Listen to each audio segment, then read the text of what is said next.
Coucou, aujourd'hui une petite vidéo pour partager sur le thème de être soi.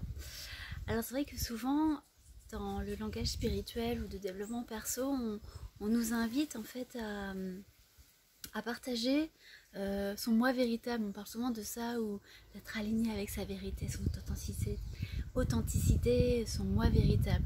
Et c'est vrai que ça sonne très bien. Et vous vous rappelez, moi mon rôle c'est vraiment de créer cette connexion un peu entre ce qui est dit, le discours spirituel et la réalité concrète, où avec nos proches, c'est pas toujours la réalité. Ça c'est un peu ma spécialité. Et effectivement, je me suis rendu compte que je ne m'autorisais pas, et encore jusqu'à récemment, et avant c'était encore pire, à être dans ma vérité. Qu'est-ce que ça veut dire concrètement? Ça veut dire que quelquefois, quand je suis avec des amis, ou quand j'étais avec des amis qui disaient des choses avec lesquelles je n'étais pas forcément d'accord, parce que j'avais un autre point de vue, j'osais pas les contredire ou dire ce que je pensais par peur en fait de désamour.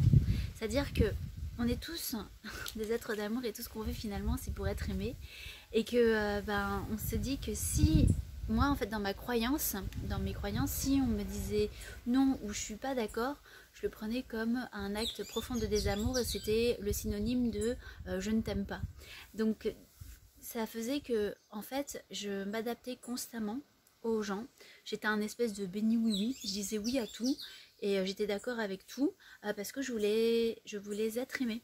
Et je parlais pas avec ma vraie voix. Enfin, les gens qui me connaissent ils le savent, je parlais avec une voix d'enfant pour faire la petite enfant, la petite fille fragile qu'il fallait protéger. Toujours le syndrome de victime dans lequel je m'étais moi identifiée.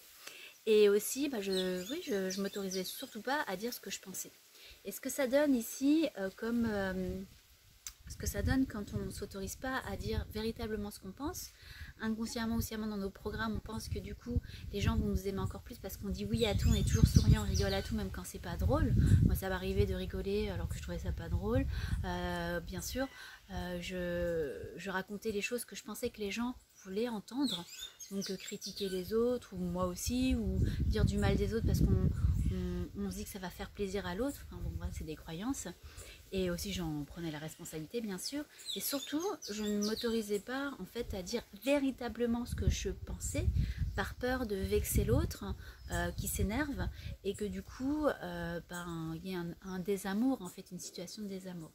Et ça j'ai vécu sur cette croyance très très longtemps, et je le vois beaucoup en coaching du coup avec mes élèves. On en parlait justement ce matin, et j'en parlais avec mes élèves au yoga aussi. On a dédié le cours à ça, être soi. Est-ce qu'on s'autorise véritablement à dire ce qu'on pense, à partager ce qu'on ressent avec douceur, amour et bienveillance, pas en mode pitbull, non je suis pas d'accord, j'ai raison.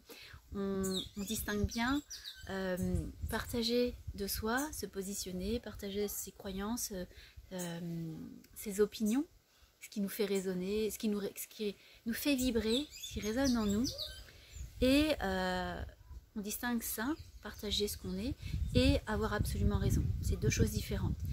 Et ce qui compte, c'est l'intention.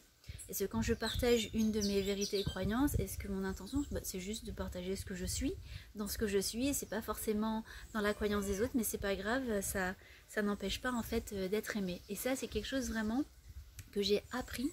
Et bien sûr ça passe par différents mécanismes de réencodage, identification, et c'était pour vraiment vous apporter quelques lumières sur c'est quoi être soi en fait, et est-ce que vous vous autorisez à dire, à partager votre vérité avec vos proches surtout. Et pour moi c'était quelque chose qui a demandé du travail, hein. Et bien sûr pourquoi on le fait, parce que ça nous libère, et que du coup on se rend compte que moi à l'époque on m'avait dit t'es hypocrite, et je l'avais trop mal pris. Je fais quoi, mais non je suis pas hypocrite, moi je veux faire du bien aux gens et tout. Et en fait cette personne là avait raison, effectivement j'étais hypocrite, parce que avec un tel j'avais ce discours, avec l'autre j'avais ce discours, et au final en fait j'avais aucun discours, j'avais le discours qui plaisait aux gens mais pas le mien. Et le mien c'est le mien, et il est ni mieux ni moins bien, c'est le mien. Et ça c'est voilà, c'est une des grosses conscientisations qui m'a moi libérée, à transcender le sentiment d'imposture, d'hypocrite, d'être beaucoup plus alignée avec ce que je suis, donc à offrir de ma vérité. Et donc je peux vraiment incarner ce discours de être soi.